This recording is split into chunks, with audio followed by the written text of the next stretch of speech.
Good evening everyone, कैसे हैं आप लोग। धीरे धीरे ठंड होते जा रही है। नवंबर दिसंबर काफ़ी ठंड वाला मौसम आने वाला है, लेकिन मार्केट में जैसे इसके अपोजिट एक्टिविटी होते हुए नजर आ रही है। मतलब वेदर तो काफ़ी कोल्ड हो रहा है, लेकिन मार्केट में गर्मी है। यस, निफ्टी 18,000 को क्रॉस करके आज क्लोज हुआ। मज़ा तो आ ही गया होगा, क्योंकि जो मेजर स्टॉक्स हैं उसमें मूवमेंट देखने को मिल रहा है। जो मोमेंटम होना चाहिए वो आज एचडीएफसी बैंक, एचडीएफसी बहुत ही अच्छा लगा देख करके, क्योंकि जो लिक्विड स्टॉक में उसमें बहुत ही अच्छा मोमेंटम आता हुआ नजर आ रहा है। इनफैक्ट एलएनटी को देखिए, एक्चुअली क्वार्टरली रिजल्ट का मंथ है, और क्वार्टरली रिजल्ट जैसे जैसे आते जा रहे हैं मार्केट वैसे रिएक्ट कर रहा है। प्लस ग्लोबल लेवल पर देखेंगे तो क्रूड ऑयल थोड़ा सा कूल ऑफ हुआ है, उसका भी फायदा बाजार को होते हुए मिला है। और यहाँ पे सबसे इंपॉर्टेंट बात ये हो जाएगा कि ऐसे सिचुएशन में कोई अगर आईपीओ अगर आ रहा है तो एक पॉजिटिव और बुलिश सेंटिमेंट्स उस आईपीओ के लिए फायदा कर सकता है। तो आज इस वीडियो में दो बातें करने वाला हूं। सबसे पहला कि जो आईपीओ जो ऑलरेडी आज आ चुका है डीसीएक्स सिस्टम लिमिटेड, उसका मार्केट में क्या रिस्पांस है और क्या हमें उसे के लिए अप्लाई करना चाहिए या नहीं करना चाहिए, उसके बारे में डिटेल से बात करूंगा। और वीडियो के सेकंड हाफ में आपके फेवरेट चार्ट एनालिसिस करूंगा, निफ्टी के चार्ट के बारे में बात करूंगा, बताऊंगा क्या 18,000 के ऊपर में निफ्टी का सस्टेन करना टफ है या इजी केक होने वाला है। तो चैनल को अगर आपने सब्सक्राइब नहीं किया है तो चैनल को सबसे पहले सब्सक्राइब कीजिए, वीडियोस को लाइक एंड शेयर कीजिए और बेल आइकन को जरूर प्रेस कर दीजिएगा, ताकि हमारे द्वारा पोस्ट किए गए वीडियोस के लेटेस्ट नोटिफिकेशंस आपके मोबाइल तक पहुंच जाए। ग्लोबल मार्केट के बारे में बात कर लेते हैं। तो ग्लोबल मार्केट मुझे ठीक लग रहा है। यूरोपियन काफ़ी ठीक ठाक है। यूएस मार्केट है जो थोड़ा सा टेंशन दिए हुए है। इनफैक्ट डाउ जोन्स है 150 पॉइंट नेगेटिव है, नैस्डैक 177 पॉइंट नेगेटिव है। लेकिन अगर आप बात करेंगे निफ्टी, सिंगापुर निफ्टी को लेकर के 36 पॉइंट अभी सिंगापुर निफ्टी ऊपर है। ये देखिए, तो कहने का मतलब कि जो नेगेटिव यूएस मार्केट है उसका बहुत ज़्यादा सिंगापुर निफ्टी पे फर्क पड़ नहीं रहा है, और ये काफ़ी बहुत अच्छा साइन है। तो निफ्टी पे क्या होने वाला है वो तो हम बात करेंगे, लेकिन सबसे पहले बात कर लेते हैं डीसीएक्स सिस्टम लिमिटेड को लेकर के। तो डीसीएक्स सिस्टम लिमिटेड आईपीओ जो है वो बेसिकली आज आ चुका है। मैं कुछ कुछ की पॉइंट यहाँ पे नोट कर चुका हूँ। आप थोड़ा सा पेन पेज लेकर के नोट कर लीजिएगा, या चलते फिरते हुए नोट कर लीजिए। आज 31 अक्टूबर था, तो आज उसका लॉन्च हो चुका है मॉर्निंग में, और आज सब्सक्राइब भी हो चुका है। लास्ट में डेटा भी आपसे दिखा दूंगा। तो आज लॉन्चिंग डेट है 31 सब्सक्रिप्शन के लिए, और नवंबर 2 को ये लास्ट डे होगा। यानी 3 दिन मिलते हैं, 3 डेज, और वो आपको पता ही है। प्राइस बैंड जो रखा गया है वो 197 to 207 का रखा गया है, end of course face value जो है ₹2 का है। कंपनी जो बेसिकली है इसे 500 करोड़ फंड्स रेज कर रही है, और उसमें से 400 करोड़ जो है वो फ्रेश इक्विटी शेयर्स सेल करके, और ओएफएस के थ्रू 100 करोड़ जो रेज कर रही है। तो टोटल जो है वो 500 करोड़ फंड रेज कर रही है। और जो प्रमोटर की जो शेयर होल्डिंग है वो अभी करेंटली 98.19% है, वहां से डिक्लाइन होकर के 24.61% डिक्लाइन होगा, 73.58% पे आ जाएगा। तो ये तो रहा प्रमोटर्स को लेकर के बात। Objective of this particular IPO क्या है, ये जानना बहुत जरूरी है कि क्या इरादा है, क्यों ये फंड्स रेज कर रहे हैं। तो देखते हैं यहाँ पे। तो जितना जो फंड रेज किया जा रहा है उसमें 110 करोड़ जो है वो डेट के लिए, डेट रिपेमेंट के लिए है।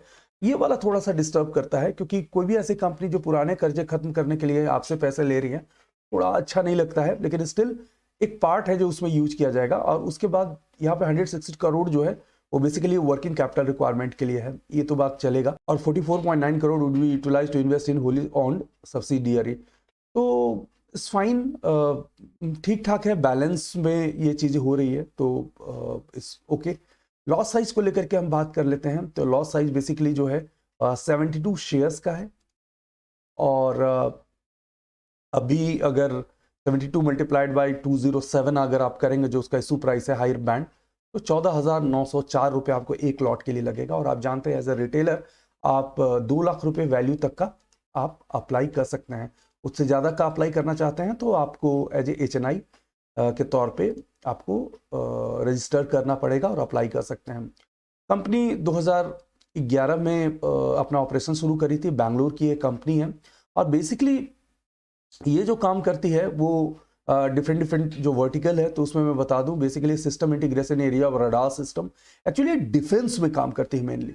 Electronic warfare, missiles, communication system, इन सारे जो प्रोडक्ट्स हैं उनका डिफेंस में अच्छा खासा यूज होता है।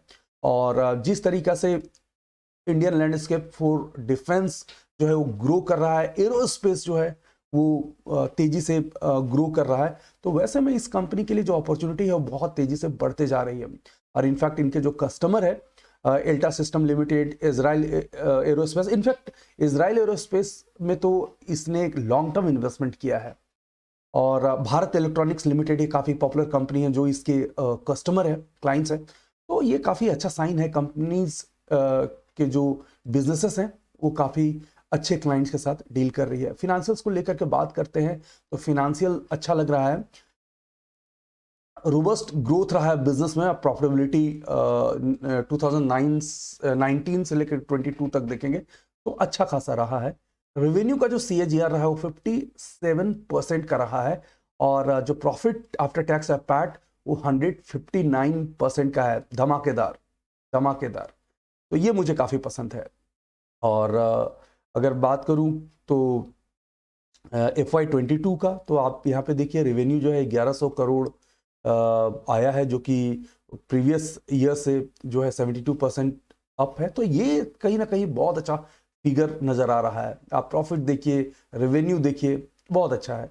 अगर बात करें कंपनी के जो ग्रे मार्केट रेट को, जो पैरेलल मार्केट में क्या रेट है, तो 65 to 80 रुपीज़ का पर शेयर का रेट चल रहा है ग्रे मार्केट में। उसका मतलब है कि 40% का तो प्रीमियम देखने को मिला है। मार्केट बुलिश है और ये कंपनी अच्छी ही लग रही है, तो ऑफ कोर्स लिस्टिंग के अच्छे होने के चांसेस है। 7 नवंबर को जो शेयर्स हैं वो अलॉट कर दिए जाएंगे जिनको मिलना है, और 9 को जो जो लोग जिन्हें IPO नहीं मिलेगा उनके पैसे वापस मिल जाएंगे। 10 तक IPO के जो शेयर्स हैं वो डीमैट में क्रेडिट हो जाएंगे जिनको मिलेगा, और जो स्टॉक्स है वो नवंबर 11 को लिस्ट हो जाएगा। तो लिस्टिंग जनरली 10 बजे होता है, तो ध्यान रखिएगा। और आज चूंकि IPO आ चुका है तो 3:40 तक का जो समय है उसके अकॉर्डिंग जो है फुल्ली सब्सक्राइब हो चुका है। 1.53 टाइम्स रिटेल इन्वेस्टर के कैटेगरी में हो चुका है, तो ये काफ़ी अच्छा है, ये डेटा काफ़ी अच्छा है। और मुझे लग रहा है कि कल परसों में निफ्टी भी 18,000 से ऊपर है, तो अच्छा खासा हैवली ओवर सब्सक्रिप्शन देखने को इस IPO में मिल सकता है। तो मेरी तरफ से क्या ओपिनियन है, एजुकेशन पर्पस के लिए बोलूँगा, लेकिन आपको इस IPO में इन्वेस्टमेंट जरूर करना चाहिए, क्योंकि एनालिसिस के हिसाब से और जो इसका फैक्टर्स जो है इस IPO को लेकर के, वो कहीं ना कहीं सारे बॉक्सेस को टिक कर रहे हैं। तो IPO में अप्लाई करना चाहिए, लेकिन आप अपने फाइनेंशियल एडवाइजर से इसके बारे में जरूर बात कर लीजिएगा। मैंने एजुकेशन एंड लर्निंग पर्पस के लिए ये बताया है। अब बात कर लेते हैं सीधे सीधे निफ्टी को लेकर के, क्या लगता है निफ्टी। तो बेसिकली अगर हम बात करें निफ्टी के चार्ट को लेकर के, तो 18,000 से ऊपर ये क्लोज होते हुए काफी स्ट्रॉन्ग मोमेंटम देखने को मिला है।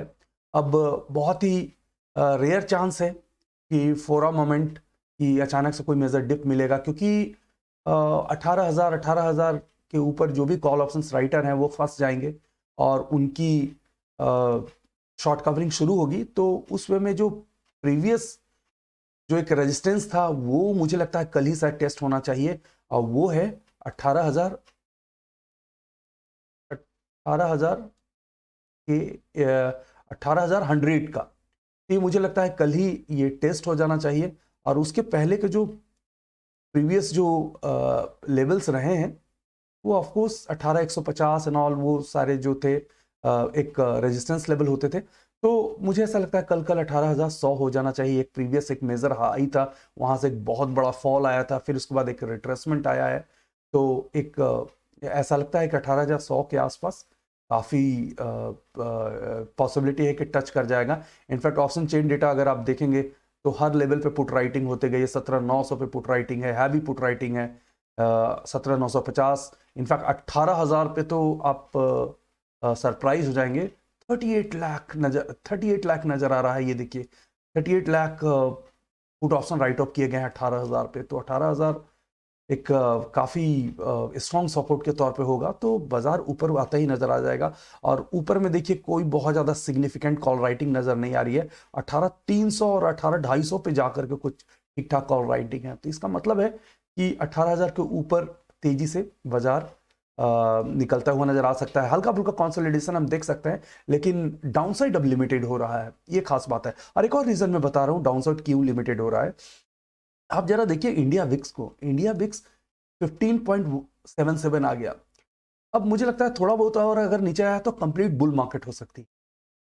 तो इंडिया विक्स जो है वो करीब लाइक 16 के नीचे नीचे, तो मुझे ऐसा लगता है कि बुल्स के लिए काफी अच्छा लेवल हो जाता है। इवन टेक्निकली ऐसा 15 बोला जाता है कि 15 के अगर नीचे हो तो आंख बंद करके आप बाइंग करते हैं और इस तरह से। लेकिन फिर भी मैं ये कह सकता हूं कि एक इंडिया विक्स में भी मुझे डाउनसाइड ब्रेकआउट लगा है। ये देखिए ये, और ये जो डाउनसाइड ब्रेकआउट है इंडिया विक्स में, वो काफ़ी अच्छा साइन है। ये अगर 9 यहाँ लोएस्ट है, ये तो आना बहुत मुश्किल है। तब अगर ऐसा होगा तो मार्केट 19,000 से भी ऊपर नजर आएगी, बट स्टिल 16 से नीचे नीचे मार्केट बुलिश है। तो मैंने आप लोगों से ये निफ्टी का चार्ट शेयर कर लिया, और आप देख सकते हैं HDFC जैसे स्टॉक्स में कितना अच्छा ब्रेकआउट आते हुए नजर आया। मैंने टेलीग्राम चैनल पे शेयर किया है। टेलीग्राम के अगर मेंबर आप नहीं हैं तो हमारे चैनल को ज़रूर ज्वाइन कीजिए, और जो ऑफिशियल नीचे में चैनल लिंक है वहीं से ज्वाइन कीजिएगा, क्योंकि कुछ फेक चैनल जो है जो सनफील्ड कैपिटल के नाम से ऑपरेट कर रहे हैं, तो आप उनको अवॉइड कीजिए और ऑफकोर्स रिपोर्ट भी कीजिए कि वो फेक हैं। तो आप यहीं से आप हमें ज्वाइन कीजिए। जो चैनल के नीचे डिस्क्रिप्शन बॉक्स है वहाँ लिंक दिया गया है। आप हमसे फेसबुक, ट्विटर, इंस्टाग्राम, कोरा और लिंक्डइन पे भी कनेक्ट हो सकते हैं। Thanks for watching. वीडियो को लाइक करें, शेयर करें, सब्सक्राइब करें और आने वाले वीडियोस के नोटिफिकेशंस के लिए बेल आइकन को दबाएं।